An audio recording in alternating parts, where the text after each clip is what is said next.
I am Inka Larissa. And I am Jennifer Rose. Whisky Sisters, the podcast. We're two whiskey pals serving a weekly whiskey podcast and rocking your whiskey world. Exploring the whiskies and distilleries of the world and meeting amazing people along the way. We'll be sticking our noses into our drams and all things whiskey. So fill your whiskey glass and join the fun. Hello, listeners. I think you should introduce this episode, Inka, you being Finnish and all. Welcome, dear listeners. Today we are talking about Teerenpeli Distillery from Finland. And I actually paid a visit to the distillery in Lahti in Finland this summer. So they gave us lots of lovely samples. So today we are reviewing 3 of them. Fantastic. Oh, I've only tasted 2. What the is the third? Also, I was listening to last week's Glencadam episode. And when I was like, after, I've already tried the whiskies. It's already been published. I'm listening to it. And I quite started to like the sound of the 15-year-old, like the tasting notes. But I couldn't really remember it. I was just listening to it and I was like, okay, I'm going to try it again. And I had a dram last night and I was just blown away. It was so amazing. It is so amazing, isn't it? Yeah. Than it did when I tried it. It was so good. So I thought, oh, now I need to really try the 10-year-old again because I wasn't too impressed with that one. But I thought, oh, maybe I was just like overanalyzing it for the episode, It's interesting, isn't it, going back and revisiting a dram? But I'm loving that your own tasting notes were drawing you back in. Yeah, I know. But I was just really quite taken back how much I enjoyed it last night. Well done, Glencadam. See, it's a dark horse indeed. But anyway, folks, it's time, as always, to stick your nose in it. Stick your nose in it. So I want to start today's news just to say happy birthday to Scots Malt Whisky Society. Happy birthday, happy birthday, happy birthday. That's a style of altered imagery, think. Are you too young to remember that? No, I know that one. You know that one? Yes, happy birthday, Scotch Malt Whisky Society. Yeah, 40 years and counting. Older than you. That's quite crazy, isn't it? Yeah. Next up, the study commissioned by the Tennessee Whiskey Trail discovered that the whiskey industry brought in $3.45 billion and 8 million non-local visits last year. And these visits supported other industries with $2.5 billion spent at distilleries and off-site establishments. And that includes lodging, food, beverage, retail, recreation, transportation, and more. It's estimated that all these dollars supported 30,000 jobs and created $441.1 million in tax revenue. Now, Tennessee Whiskey Trail, it was founded in 2017 as a collaboration between more than 30 distilleries across the state, including brands such as Jack Daniels, George Dickel, Uncle Nearest, and more. Oh, that's one thing to put on the list. Ever-growing whiskey list, Tennessee Whiskey Trail. So good. My singing would be off the charts, bad and enthusiastic on that. My goodness. So much to see and do. We'll need to save our dollars though, Inka. Yeah, for sure. Okay, so yeah, maybe for my 40th. So this next bit of news, I'm not sure how I feel about this. So the British Standards Institution, known as BSI, the national standards body of the UK, published British whiskey production guidelines just recently. So BSI standards are voluntary, unlike legal requirements such as the Scotch Whisky Regulations and the Irish Whisky Technical File, although there is some overlap between BSI standards and the law. The standards include the desired color, which should be caramel, ranging from pale yellow or gold to deep amber or mahogany. Whiskey must be matured for at least 3 years in wooden casks and shouldn't be sweetened or contain any additives. The alcoholic strength by volume must be at least 40% and less than 94.8. And the BSI also notes that only water or plain caramel should be added to matured whiskey. And in terms of product labeling, the BSI encourages distilleries to consider whether any animal products were used in the production of liquids stored in casks prior to the whiskey maturation process, as the whiskey should not be labeled as vegan if so. So, why? So does that mean, back as we've touched upon before, like if the colour's kind of rosy or something, dependent on the cask finish, are they going to be? Yeah, I think that's that. But then also like there's already the regulations was in the Scotch industry, and I think there's like that English body as well that are trying to kind of regulate the English whiskey now that there are so many. So this whole like, oh, British, put it all under one umbrella. I just don't really like it, and I don't think it really works. It sounds quite rigid. Yeah, and it's also kind of repeating some of the same stuff and then just making it really confusing. I don't think we need this. BSI sounds a bit like... I know, I was thinking BS in it. And I was also thinking it sounds like, makes me think of IBS, which is all a bit shitty. Yeah, oh, definitely. Always you look at it, I think it's just, big BS. Finnish producer Kyrö Distillery has released its core whisky range comprising 4 expressions.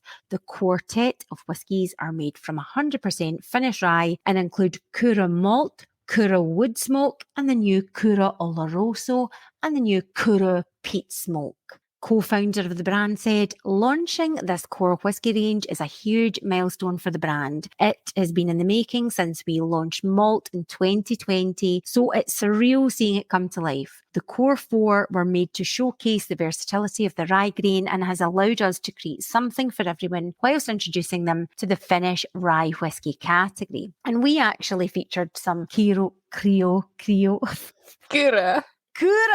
Jeez, we actually featured some Kyrö releases in episode 31 together with the delightful Finnish whiskey girls. Check it out if you haven't already. That is still some of my favourite sort of tasting notes, hearing you girls slapping yourself with the birch leaves, all that jazz.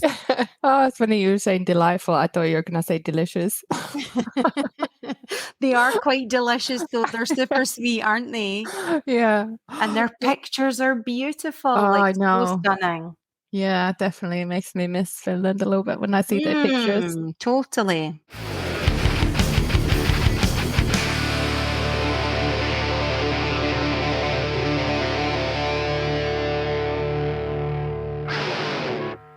Worldwide Whiskies with the Whisky Sisters. The name Teerenpeli means the courtship of the black grouse, and the term is also used for flirting, between people. And that's why the company's logo features a male black grouse. Ooh, twit-twoo, love's in the air. Teerenpeli started as a brewery, and they also have quite a few restaurants. And then eventually they came up with the distilling idea. And the family-owned Teerenpeli Distillery was established 2002 in Lahti in Finland. And today the distillery is the biggest distillery in Finland. They specialize in producing premium quality single malt whiskies. And they use pot stills, which they purchased from Scotland, and they obviously handmade in Scotland. Actually, the owner went to Speyside and just contacted one of the distilleries and did tours with them and really learned from the Scots how to do distilling. Nice, a nice Finnish-Scottish connection.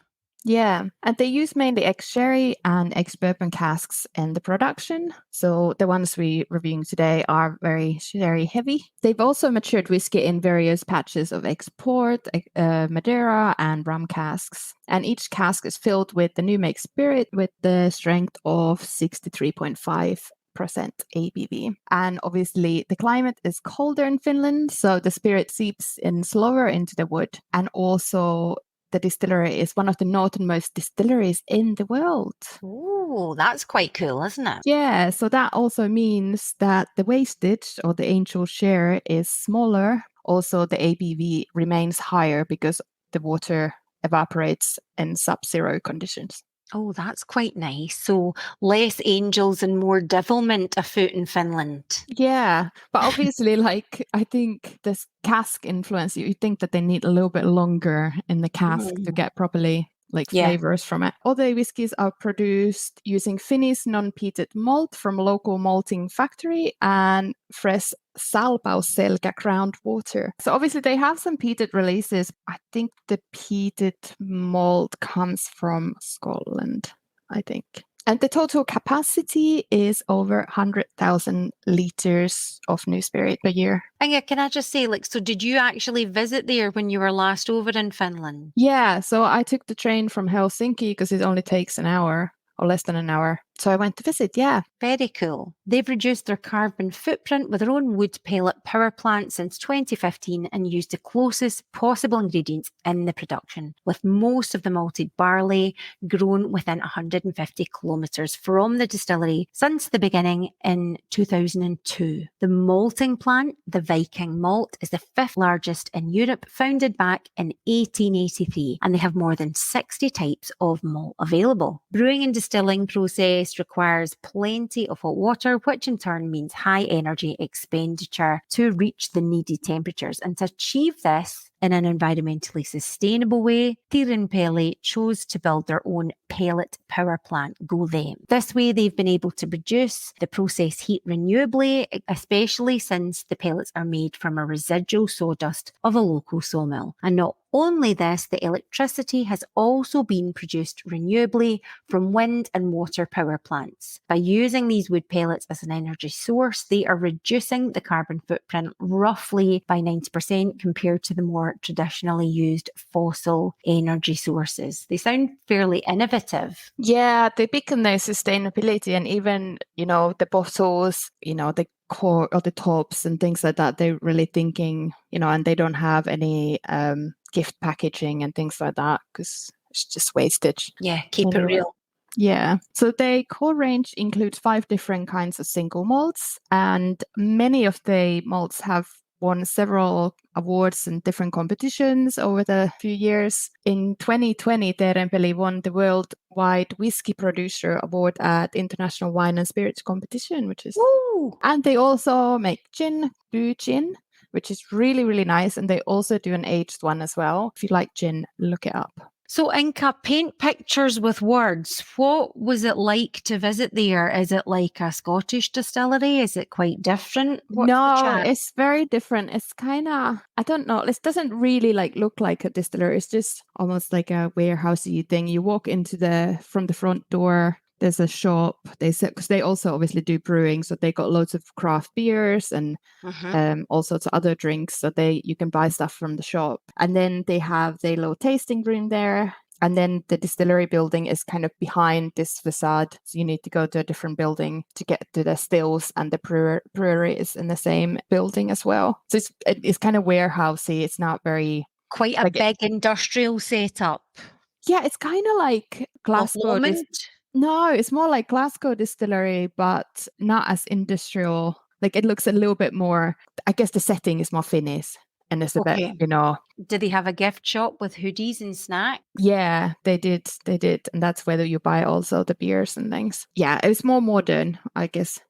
There's something I don't want to mention just yet because I've left it for the Whisky Fact, which is a very fun fact about the distillery. So I'll keep you waiting. So you have to listen to the end. It sounds like if it's accessible from Helsinki by train for whiskey lovers, that might be worth a journey. Oh yeah, for sure. Literally, it's less than an hour. The trains are cool. You can have a beer on the train. And then it's just 10 minutes in a taxi from the station to the place. Or, they're really nice. They gave us a lift back and all that. So. Oh, how nice. Yeah. Dram On Fire. Okay, Dram On Fire. Well, it turns out we're sampling 3 today. In my defense, I put my samples up in a really high cupboard and I'm not that tall and I misread Inka's message. Oh, what excuse. I didn't see there was one that actually said in huge letters to age 10 years. I guess because the names are, Kulo, Palo, all that. So you're already confused by all the Finnish words. Yeah, but I do have previous for messing up on the tasting samples. So I think you're being quite kind, Inka. Cheers, bud. Turns out it's 3 drams and the 10-year-old single malt is made with Finnish barley malt and was matured in a combination of bourbon and sherry casks. 85% bourbon, baby, and 50% sherry. First ever Finnish 10-year-old been in their lineup since 2015. The color is kind of dark yellow gold. We're going to need to rely on your notes heavily here because I'm just smelling and tasting for the first time. I like how the sun hits the glass. The whiskey looks really golden and, really nice. Totally. So nice. Okay, so I found this very malty, oaky. There's some vanilla biscuit in there, like a hint of vanilla, but kind of biscuity more. Some coconut cream, or like, you know what they use in cakes, that kind of, not the icing, but they have that kind of thicker cream. I don't know what that is called, because it's Oh, not like yeah. whipped cream, but it's like slightly thicker. Like a kind of fondant cream, but not quite an icing. And I know what you mean, but I Yeah. don't know the name of it myself. Yeah. So that, but like coconutty. And then after it's been in the glass for quite a long time, I just had a sniff. I was getting loads of fresh, juicy pears. Oh, very nice. On first sniff, I'm enjoying it. I'm listening to your notes, so I'm kind of, that suggestibility is there, and I can totally agree with them. Maybe on first sniff, slightly perfumed. Maybe a little bit floral for me on first sniff. Do you get the maltiness? I found it very malty. Malty, but musky malty. Yeah, that's a good word. It's drawing me in. I'm looking forward to tasting it. On the palate, initially, I was getting quite a lot of black pepper and some salty licorice, and then like a straw or like hay, that kind of dry grass type of thing, I think. Yeah. Again, maltiness, and then some like a touch of vanilla custard. Nice. I think the salty licorice is spot on, and I definitely get a pepper spice. There's a slight savoury aftertaste, not quite on the finish, but still on the palate. I'm not sure of the name of the charcuterie different meats you get, but there's one that's kind of like like a kind of dark burgundy, and they cut it super skinny. Oh, yeah, it's kind of leathery. Almost. Yeah. So I kind of feel like I've had a bit of that. That's a good shout. Do any of our listeners know what meat I'm talking about? So I think now that it's been in the glass and have taken a sip, I found it a little bit more sweeter, like a bit more sugary. I can almost get an apple pie glow on the finish, a kind of sweet, sugary, fruity pie. And I find the finish a bit more drying and a bit more oaky. I think it's such an easy sipper. It's going down really nicely for me. Yeah, I enjoyed it. It's not my favorite from these three, but it's nice. I feel it's a good entry-level dram. I don't think it's offending anyone. I think it's got enough to offer. Maybe not super multi-layered, but I'm really enjoying sipping away. Gula is lightly peated, and it's been matured for 7 years in sherry casks and bottled at 50.7% ABV. This is to build up the character, they say. This one has won loads and loads of different awards. Like 2020, it was the International Wine and Spirits Competition Gold Outstanding Award with 98 points. In 2022, they got 7 different awards. And yeah, there's like so many, I'm not even going to say, but this is super duper award winning dram. And it's distilled from 87% Pilsner malt and 13% heavily peated malt. And the resulting new make spirit is peated 5 ppm. So like you could barely say, like, is it really peated? Because it's just 5. Echoes of peat. Echo peat. Kula is basically, I was trying to kind of translate it in my head, like I actually had to message my friend in Finland. I was like, come on, help me how to say, like, what's Kula? You're distilling all the finish out of yourself, Inka. I know. But Kula is basically like controlled burning of the soil or ground. It could also mean like a fire that is caused by lightning, like a forest fire or something like that. Ooh, powerful. Yeah. Which makes it a little bit confusing because it's not really that peated. So like it's giving me, the name is more smoky vibes. I'm loving that they've won all these awards. I didn't know that prior to tasting it, but I'm not surprised. So how's the nose for you?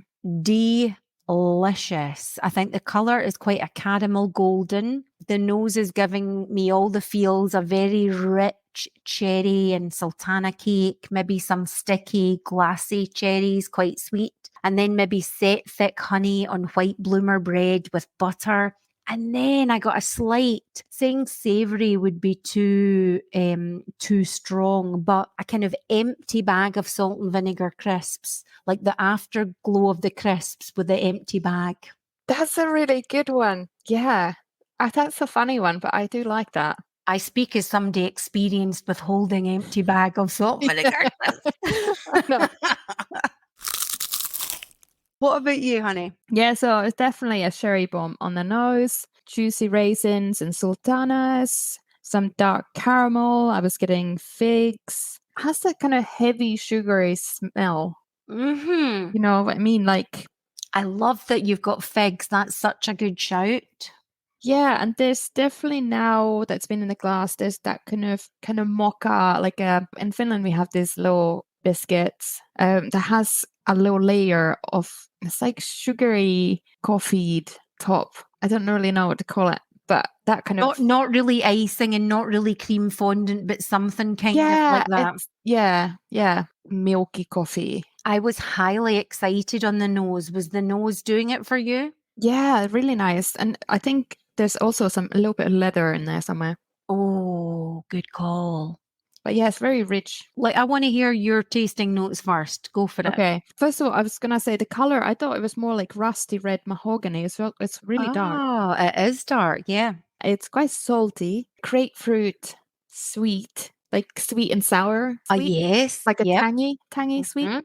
Mm-hmm. There's something warming, like a little bit of chili, but not in a spicy way, but just warming. And then some waxy lemon peel and pink grapefruit. Oh, nice notes. I got the warming. It was more a nutmeg and ginger spice for me on the palate. I was actually thinking maybe vanilla cake batter before you cook it. I got the salt and vinegar crisps, but this time actual crisps on a sandwich with sweet white bread and butter.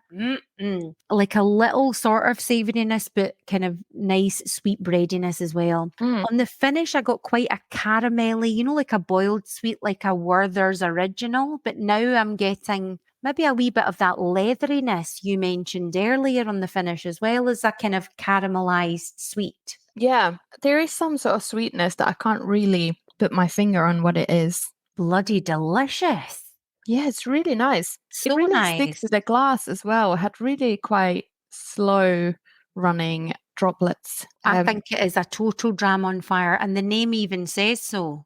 Yeah, although it's funny because culo in Italian, not with K, but with C, means ass. So Italian listeners might be a bit like, that's an interesting name for a whiskey. Oh, funny. But yes, it's definitely a Dram On Fire. Next I don't want to move on. I just want to linger in the Kulo glass. Right. Yeah. Put that down. Okay, next up, listeners, is Palo. Is it Paulo or Palo? Palo. Palo, 46% ABV, and this was the 20th anniversary release from autumn 2022. Gently peated, Teerenpeli new spirit has matured in carefully selected XPX and X Oloroso sherry casks. Not too sure about the ppm levels in this dram. Yeah, I was trying to do some research and find if there was anything, but I couldn't find it. Okay, so this one, I think color-wise, it was more like light mahogany, maybe kind of brownish color. Yeah, it was a very kind of deep golden, more sunny than the last one, but definitely still darker. Mm-hmm. Initially, I think on the nose, it was kind of giving me those fruity new make vibes. Ah, was it? Yeah, and actually, I should have said this earlier. So I tried the new make at the distillery, and it was kind of fruity, but had this kind of peppery, like black pepper in it as well. So I think that kind of showed in these previous drams, actually, especially in the first one. I think we've chatted about this before. I'm not sure if just in real life or on the podcast as well, but it's quite interesting when you've had the new make taste and you can get that, the flow of that flavour throughout the drams. It's super interesting. So yeah, it was giving me fruity new make smell, sweet and sour pork, like that Chinese sweet and sour, barbecued peaches, and just like sweet smoke, but very gentle smoke on the nose.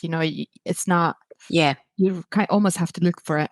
Yeah, I agree. I think it's super gentle. I get a kind of caramelized banana, not quite barbecued banana, but certainly that kind of slightly caramelized fruity banana.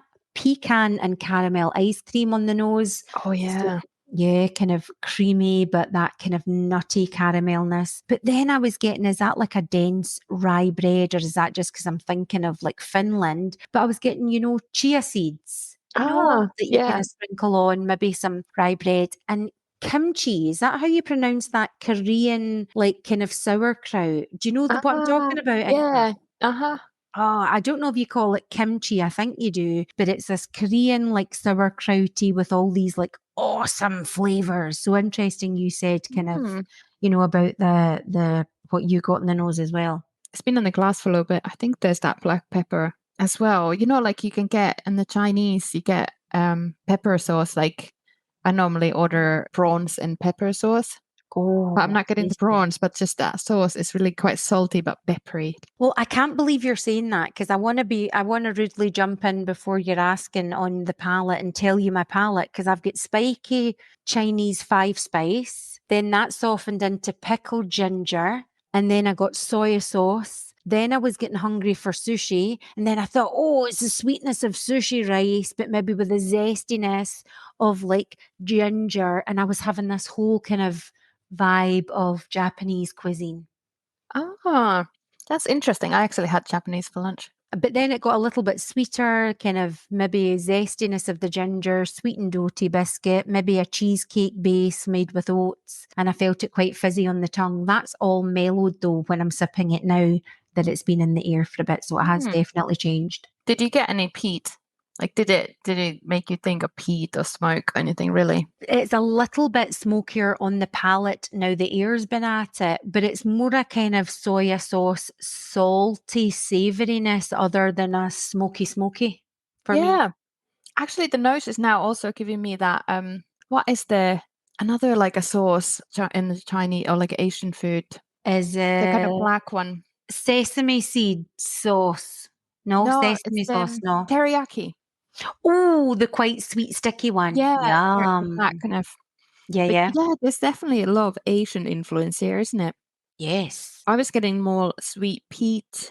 I found it quite herbal with, rosemary, oregano. I don't know. I was just trying to think like what was it? But it's almost like you just walk into a herb garden and you're just getting a whiff of all these. Like it's not necessarily specific, just rosemary or something. Yes. Maybe even like birch leaves or something like that. Like it's maybe giving me those sauna vibes again. I can't believe you've said that. You know what I've got on the finish? What? Intrigue. Finnish sauna vibes. Inka conversation about sausage cooking in the sauna. Sweet, smoky, and juicy. Yeah, that sausage one is good one. Oh my God. It's also fruity at the same time, but that's a good one. So for our listeners who are not familiar with all these weird Finnish customs, basically Jen is referring to a conversation when we were at Metallica concerts or like pre-Metallica with my brother, and my brother and I were kind of arguing whether you should cook sausage in the sauna or not. I was saying like I like it. There's certain like bags that you put sausage in, and then you put it on the stove, and you just sauna and throw the water. And once you're finished saunaing, you just take the sausage and go and have a wee snack. But my brother was saying like, "Oh, that's so disgusting. I hate that thing." And Yeah. I was a merry spectator in this conversation thinking, whoa, these Finns are amazing. Is this a real conversation? But it was. And I really like that we're both coming up with, sauna intrigue with this dram. Yes, definitely. On the Finnish, I would say there's still lingering peat. It's not like the longest Finnish, but it does linger for a while. There's some fruitiness. Your basic kind of, I'm always getting peach and apricots and things like that with a lot of the peaty drams. So it's something like that. Stewed fruits. Stewed fruits. So which one is the winner? I think it's really close between Kyrö and Polo for me. Palo. At first, like the Kyrö was like blowing my mind, but the Palo is really growing on me. But for me, Kyrö, and I think what a juicy selection of drams. I'm so impressed. Yeah, and Palo is also an award-winning dram, but I'm not gonna do many, but like it's won loads of stuff. Palo means fire, burn. They like burning stuff. There is a Dram On Fire vibe, isn't there? Yeah. Firing up. I think marginally, I would say Kyrö probably wins for me, but I did enjoy Palo as well. We got 2 more drams to try, and I thought maybe at some point in the winter we could just do a little Instagram live to sampling the rest. For sure. Can we have sausage in the sauna? Sauna. Yeah. Sausage pairings.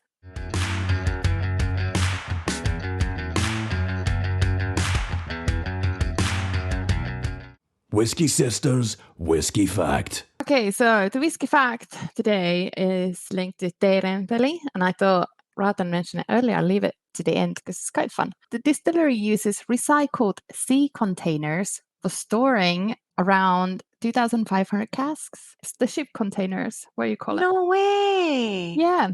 So they got different sizes, and basically they just have loads of those rather than a warehouse. That is so cool. I love that. Yeah, and they're like different colors, and then sometimes they can be painted and so on. They are more affordable than constructing a warehouse, especially given the strict Finnish regulations on storing spirits. They claim that this method allows them to create a unique microclimate for their whiskey, as the containers are exposed to the changing seasons and temperatures of Finland. And the containers can be ventilated, but are also insulated to reduce temperature fluctuations, which range from -30 or -35 in winter to 30 degrees in the summer. And they also say that the sea containers are easy to transport and relocate, which gives them flexibility and mobility. I love that. That's such a cool fact. And those Yeah. like shipping sea containers are quite funky, aren't they? They're very Yeah. cool. I have little cabinets that are kind of little fake ones of them. They're super Yeah. industrial chic. So I took some cool. pictures while I was there, so I will be sharing these on our socials this week. Love it. Also, I just like the random Finnish fact to finish it off.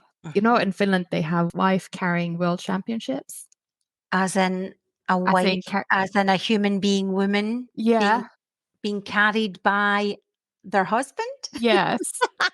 So you don't necessarily have to be married, but basically the guy is carrying the woman, and it's a world championship.